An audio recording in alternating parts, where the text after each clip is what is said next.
안녕하십니까. 여러분들과 함께 부동산을 공부하는 놀라운 부동산 놀부입니다.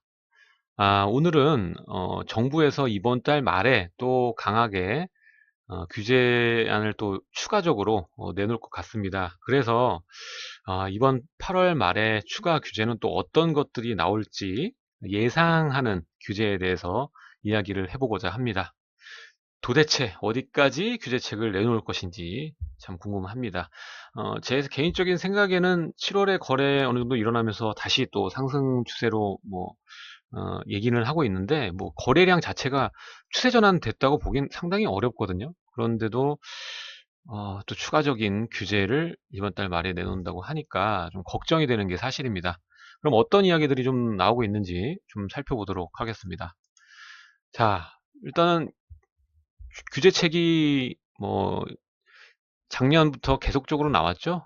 지금 가장 컸다고 일컬어지는 파리 대책부터 이번에 또 보유세 개편안까지 계속적으로 규제안이 나오는데, 서울하고 수도권의 가격대가 계속 잡히지 않는 모양새를 보이고 있습니다. 그러니까 정부에서는 서울 수도권이 오히려 하락, 좀 거품이 빠지는 걸 원하는 것 같습니다.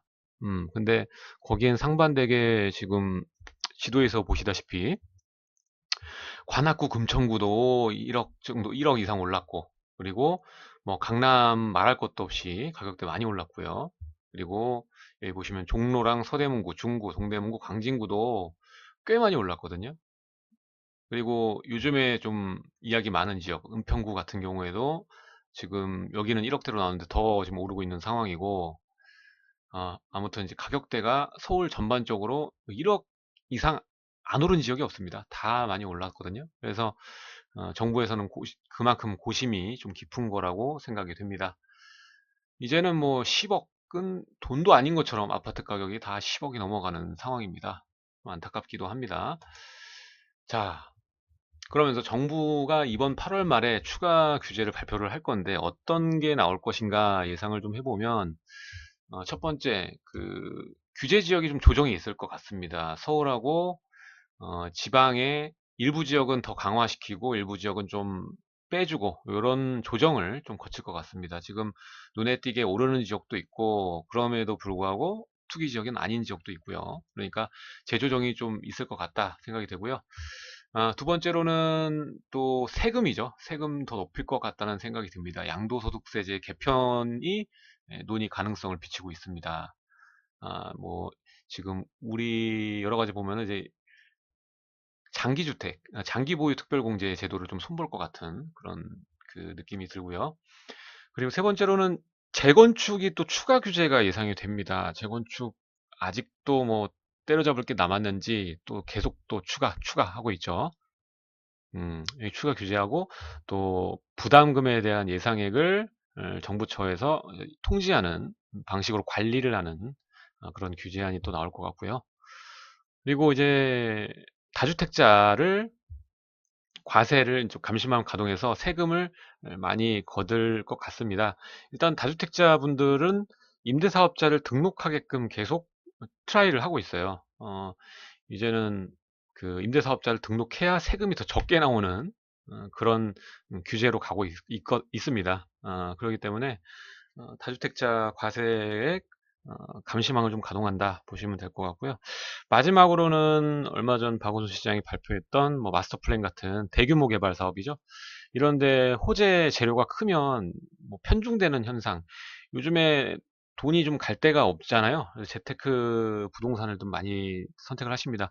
오늘 주식 엄청 빠졌거든요. 때문에 투자할 곳이 없습니다. 그래서 부동산 쪽을 보시는 분이 많고, 또 오른다고 하니 또 재료가 또 넘치니 이 부동산 쪽에 규제책은 또 나오는 것 같습니다.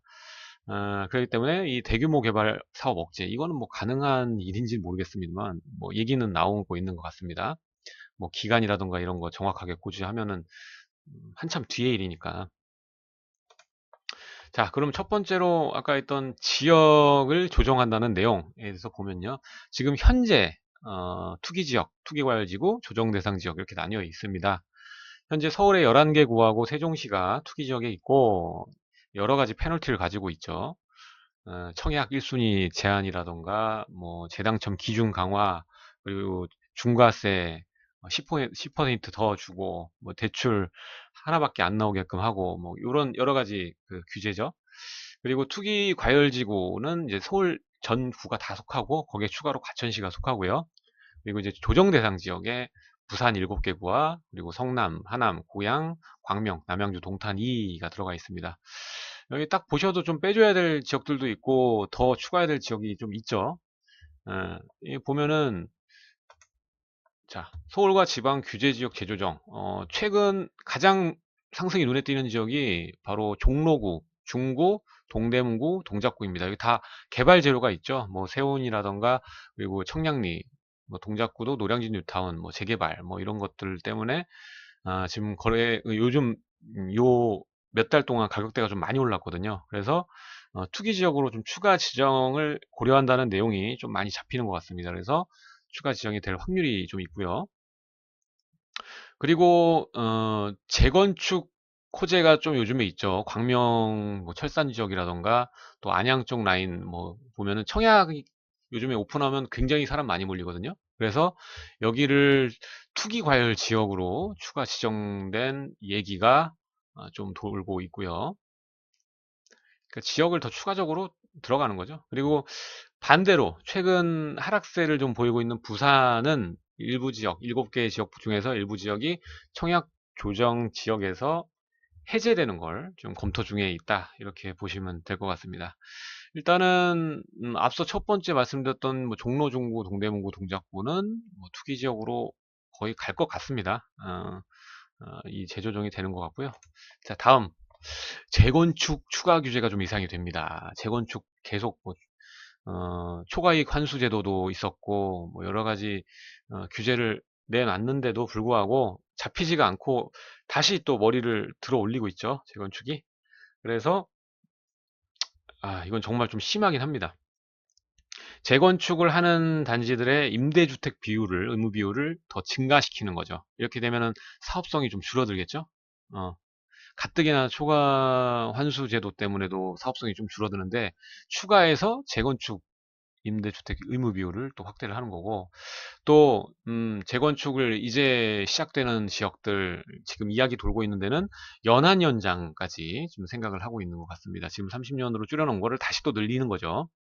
그렇게 되면은 재건축 들어가지 못하는 단지가 굉장히 많아질 거고, 거기에 대해서 가격이 모르겠습니다. 이게 나오면은 진짜 갑자기 찬물 확 끼얹는 거거든요. 그래서 좀 위험할 정도로 갈 수도 있는 게 이 재건축 추가 규제라고 저는 개인적으로 생각을 하는데, 아, 어떻게 나올지 모르겠습니다. 이거는 솔직히 좀 앞서 첫 번째 조정지역 조절하는 거는 실제적으로 필요한 부분인데, 이 재건축을 이렇게까지 잡아버리면은 뭐 진짜 거래 절벽인 상태에서, 지금 거래가 많지 않은 상황에서 더 이렇게 거래가 안 나오게끔 만들고 시장 왜곡 현상을 부추기지 않을까 이렇게 예상이 되고요. 세 번째는 이제 재건축 부담금 예정액을 산정해서 그 부처에서 통지를 하고 관리하는 부분들입니다. 이게 시장 찬물을 끼얹은 것 같은데 어떻게 나올지 8월 말에 좀 보시면 될 것 같고요. 자, 마지막으로는 세부담 증가입니다. 지금 현재 계속적으로 투기 세력들은 계속 투자를 지금 하고 있고, 지금 가지고 계신 분들은 안 던지고 있죠. 그 상황이기 때문에 좀 세부담을 증가를 시켜서 그 투자에 나서는 수요를 좀 차단하고 실수요자들 접근도를 높이는 이 취지는 좋은데, 이게 좀 좋은 규제 아닐지는 모르겠습니다. 지금 현재 비과세나 마찬가지인 이제 1주택자 장기보유 특별공제를 좀 손볼 예정이라고 하고요. 기존에 우리가 9억 미만이면 비과세죠. 9억 이상부터는 낼 거 내고 하는데, 장기보유 특별공제도 이제 거주시면은 최고 이제 80%까지 받는데, 이 비거주일 경우에는 그 30%, 최고 30%까지입니다. 근데 그 연한을 좀 뒤로 좀 미루는 거죠. 내년부터는 연간 공제 비율을 3%에서 2%로 줄이게 됩니다. 그러니까 3년에서 10년 최고 30%를 이제 3년에서 15년 최고 30%로 변경이 되는 거죠. 어. 그리고 이게 제일 뭐 무서운 건데, 공시가격 현실화가 되면 우리 지금 세금 내는 것도 저는 전 지금도 세금이 정말 많다고 느끼거든요. 부담이 좀 됩니다. 부담이 되는데 이 부담 세율이 이 지금 현재 수준은 거의 60% 수준인데 이게 그 1년에 거의 5%씩 뭐 올리는 걸로 추진을 하고 있죠. 그렇기 때문에 이게 공시가격 현실화가 다다르면 지금 각종 부담, 그러니까 세금 내는 게 엄청나질 거예요, 지금. 그렇기 때문에 이게 우리가 아파트 가격이 계속 올라가주면 이런 세부담은 큰 작용점으로 가진 않겠지만, 앞서 말씀드렸던 규제와 같이 찬물을 끼얹는 상황에 이 세부담을 늘려버리면 시장이 완전 얼어붙고 오히려 그 하락으로 번지거든요. 이게 시장이 하락되면 경제적으로도 크게 문제가 됩니다.